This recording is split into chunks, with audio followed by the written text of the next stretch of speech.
I'm going to try and recap on the story of the misfiring and strange goings on the right hand cylinder on this BSA A65 Thunderbolt of mine, which came into my hands a few years back now as a part payment for a job that I did, and it came in as an on-runner. And initially it started off where just as the guy who sold it to me said, you could get a few spits, bangs and pops from it and not much else. It had electronic ignition on it, a Payson at the time, and I traced the bulk of the trouble down to the battery that was on the bike having a dead cell, and it wouldn't actually sort of quite reach 12 volts. And even if I put a battery charger on the battery with the ignition switched on to boost the voltage, it wasn't happy. But fitting a new battery seemed to solve everything, and it got going, and I timed it up and everything and started riding it about a bit. But I soon found out that the right hand cylinder would start to misfire, especially after throttling off when the engine was warm going downhill. It was alright on a steady throttle opening on the flats and great pulling uphill, no sign of any trouble, but throttle off for any length of time and open up again and you get a splutter and a stammer. The right hand cylinder might jump back in again for a couple of occasions like that, and then eventually you'd lose the cylinder and it would carry on limping along on the left pot. But that sort of culminated with the electronic ignition dying, and I suspect, I'm no expert on electronic ignitions and I'm not a great fan of them, but that's by the by.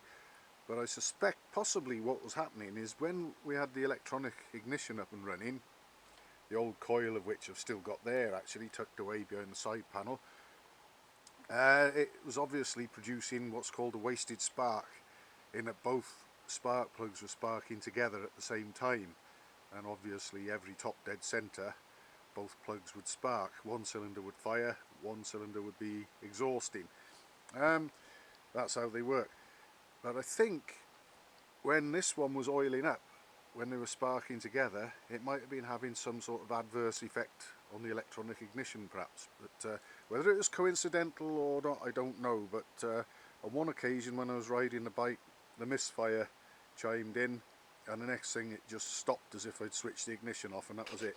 There was nothing I could do to get so much as a cough or a pop out of it. That was the end of it. So I found amongst my bits and pieces the necessary stuff to convert it back to points ignition, which sort of solved the problem in that if and when the right hand cylinder goes down, it'll carry on going on the left, and I know that nothing's going to burn out, and that I will sort of get home, admittedly at about 30 miles an hour or whatever, but that's better than pushing the thing. But recently I tried a few things along the line, you know, changing plugs, cleaning them, shutting gaps down, all that sort of stuff, and it occurred to me that the plugs seem to be oiling, but the engine isn't really using any oil to speak of. And as we know, I've even had the cylinder head off and seen a possible suspect, and hopefully sort of cured or improved that, but still I find I got this misfire. We've seen where I've changed coils. Now, the first video I made showing a coil change was when I had this coil sort of dangling around there actually, and that seemed to work. It worked for a little while and then stopped, and then I realised I just grabbed this coil. I know it's quite a new one, it's in a box of bits I've got for ignition parts, but suddenly the penny dropped that actually it was a 6-volt coil, so that wasn't really much good. So I had a dig around and I found this one, a 12-volt coil, and basically what happened, I lost the cylinder. I've also changed the plug cap. The plug lead is virtually new because that wasn't changed that long ago in the grand scheme of things, but if I must, I might even replace that again, but I don't think it's that. I went down from, in NGK terms, a BP8ES. I decided I'd go down to a 6, or up to a 6, whichever you like, a hotter plug, to see if that would help keeping the oil at bay. And bear in mind, the plug I had been running, the 8, I had shut the plug gap down a little to keep the misfire at bay, and that seemed to work to a degree. Brand new out the box, untouched and gapped as it came, the BP6, I put it in, the engine started on the left hand pot. I got absolutely nothing out of this one. So I went to my box of new plugs and I got another BP6 ES and I put that in. And the same again, it wouldn't start on this cylinder at all. I put the old 8 in, shut the gap down, kicked it up, and it fired on both. So I put a 6 in and shut the gap down, and that ran as well. So at the moment I've actually got some random Bosch spark plug in there at the moment, which I just tried out of desperation yesterday. And the last time I rode this bike, I sort of given up filming all the rides on it now, and I didn't do the full 15-mile circuit in any case. I did have it running on 2.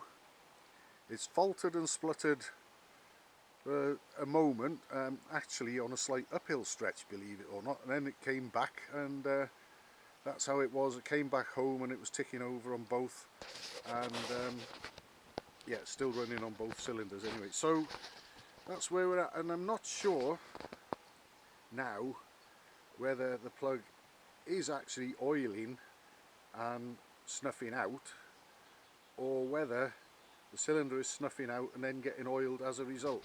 I don't know which way round these things are happening now, but for the moment we've got a new 12-volt coil on it there, virtually new plug lead, new plug cap.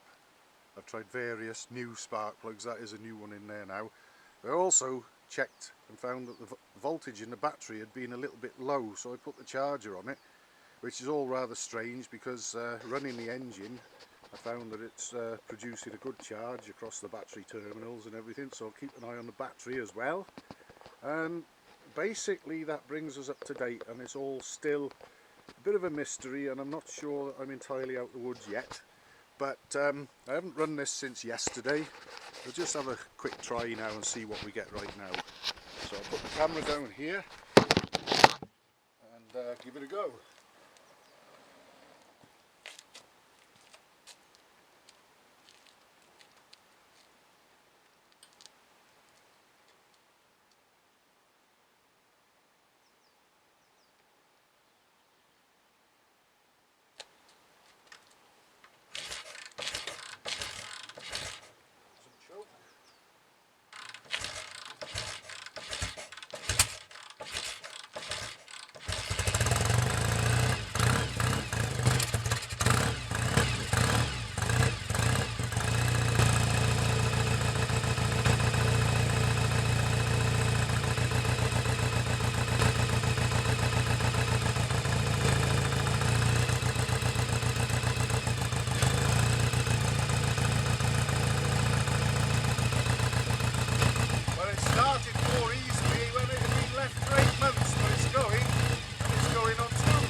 Rather than bore everyone to death, I'm going to carry on doing short trips on this and see if things remain stable, constant and reliable, or whether the most reliable thing on it is going to be the misfire coming back. But I still won't have it that all British bikes are crap, not even this one. I'll get to the bottom of it, and we're going to enjoy some rides on this very soon. I can feel it.